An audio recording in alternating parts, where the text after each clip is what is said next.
Good morning, students. So here for Wednesday, we are continuing to find the percents of numbers. In this case, we're finding them in word problems, but it's just the same. You just have to thoroughly read the word problem to find the number and the percent that you're trying to figure out. So after you complete your review exercises on the topics that we learned last week and your speed drills, you're going to find percentages just like we've been doing yesterday and on our worksheets, and will continue to do as practice. And it says here, when finding the percent of a number in a word problem, you can change the percent to a decimal. That's what we've been doing. Always express your answer in a short phrase or sentence. So it says here, as an example word problem, a team played 60 games and won 75% of them. How many games did they win? So just if you want to, you can always circle the numbers in the word problem so that you can find them easier, because those are going to be the most important parts of the whole word problem. And then, just like we normally do, you will change your percent to a decimal. And remember that the way you do that is to take the percentage and move the decimal twice to the left, just like they do right here. You have 75%, and then they change it to 0.75.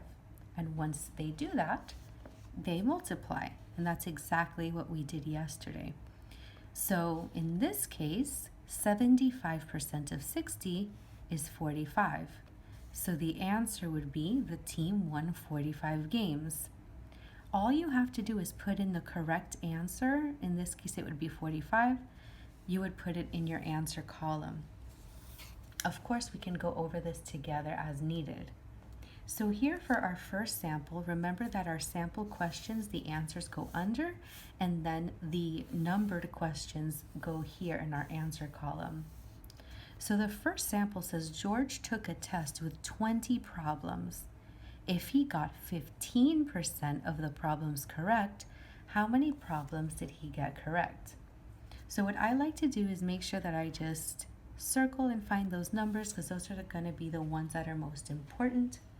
And then I would multiply 20 times, well, we have 15%. If we moved that decimal twice to the left, we would end up with 0.15. So you would multiply 20 times 0.15. So I'm going to just grab a little piece of paper so that we can do that one together, our first sample. So now that we moved our decimals twice to the left, let's try it. We need to know 15% of the problems that were correct. We have 20 times 0.15.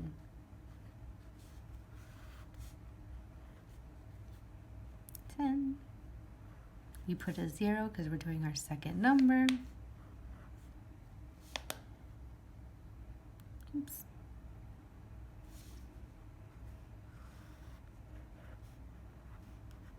And then, because our decimal is moved twice to the left, we're going to move our decimal twice to the left, which gives us 3. Remember, any of these zeros are not necessary. So the answer would be 3.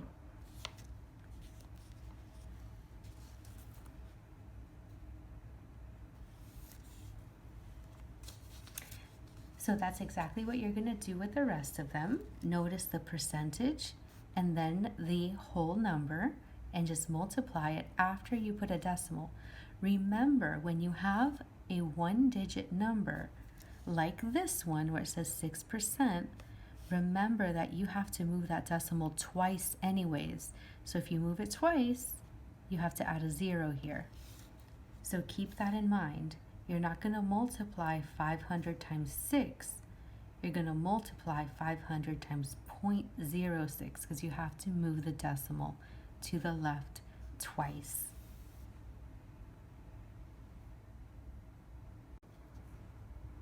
So here for Wednesday, we have our very last exercise for our 5th unit on modifiers.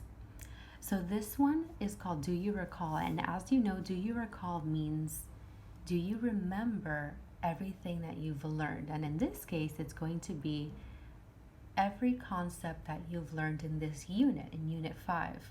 So all of this you've already learned. You're more than welcome to go back into your book to get hints. So first we're going to start with plurals, and it says in each sentence below, a plural noun has some letters missing. Fill in the missing letters and then write the words in the blank. So all you're going to do is fill in these missing letters to complete the word. So, for example, for number 1, violins, organs, and P, and then we have a couple of missing letters, and S are musical instruments. Well, a musical instrument that would fit there would be piano, and because it's plural, it has an S. And then you would write the missing word here in the blank. So you're going to just fill in the rest of these, and then down to word usage, it gives you 2 options for each sentence. So you're going to draw a line through the incorrect word. So make sure that you are drawing a line through the wrong answer. So example, number 1 says, Lauren has already took her test. Lauren has already taken her test. So in this case, taken is the correct way to say that, the correct word usage. So you're going to draw a line through took and do the rest in the same manner. Read the sentences out loud, decide which one is correct, and draw a line through the wrong answer. And you have a bit of diagramming here on the bottom, but not too many. It says underline the subjects once and verbs twice. You are probably experts at this by now. And then diagram the subjects and verbs. So no need for adverbs or adjectives, just simply the subjects and verbs on notebook paper for these 6 sentences. And here, this is a fun little exercise. I'm very curious as to what you guys will come up with. But on the same notebook paper that you diagram, you're going to write a short story about a mischievous monkey and a wise old gorilla. Include at least 3 compound sentences in your story. Remember that compound sentences are sentences that include 2 verbs in the predicate. There are a bunch of examples in the beginning of our unit, but most of all, I want you just to create a short story that has lots of adjectives. It can be funny, silly, serious, but at least come up with a good sized paragraph, at least 6 to 8 sentences minimum. Here for Wednesday, we have our exercise for spelling, and we're learning about alliteration. So alliteration means the repetition of consonant sounds at the beginning of several words in a phrase.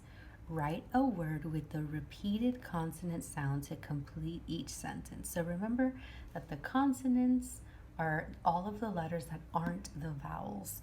So you will notice as you read these that it is quite easy. So you're going to just find the word that has the same first consonant sound. So in this case, for number 1, for example, it says, after church, Chad checked off his list. So we're going to look for a CH word, one that has that ch sound. So in this case, when we go to our list, we find the word chores. Now let's see how that sounds. After church, Chad checked chores off his list. That definitely makes sense. So you would put chores here. And then here for number 2, for example, the hamsters blank held 2 happy hamsters. So find that H word that fits, and don't just put in the first word you see, because there may be a better one, as there are multiple H words in our list. So make sure that you're putting the correct one in. Reading them out loud will definitely help. So here you're going to use your spelling dictionary. Now remember, we have a whole video on this, but I can help you out again if you need some reminders. But remember that the guide words in your spelling dictionary in the back of the book are the words that are on the top of your page. that help guide where to look for the spelling words. So remember, when it says what are the guide words, you're going to find the word wherever it is in your spelling dictionary, and then you're going to write the 2 guide words at the top of the page. Remember that pronunciation are those letters that look a little strange next to every word that tell you how to pronounce the word if you've never heard it before. So these combinations of letters next to the words, those are the pronunciations. Then we have part of speech. Remember, part of speech is noun, verb, adjective, or adverb, and they include them. As we've been doing all week, we know these little contractions already. You're going to find whether it says ADJ, VN, ADV for adverb. And then for definition, of course, you know where to find the definition, and the sample sentence will be right after the definition. But let me know if you need any other reminders or help with that.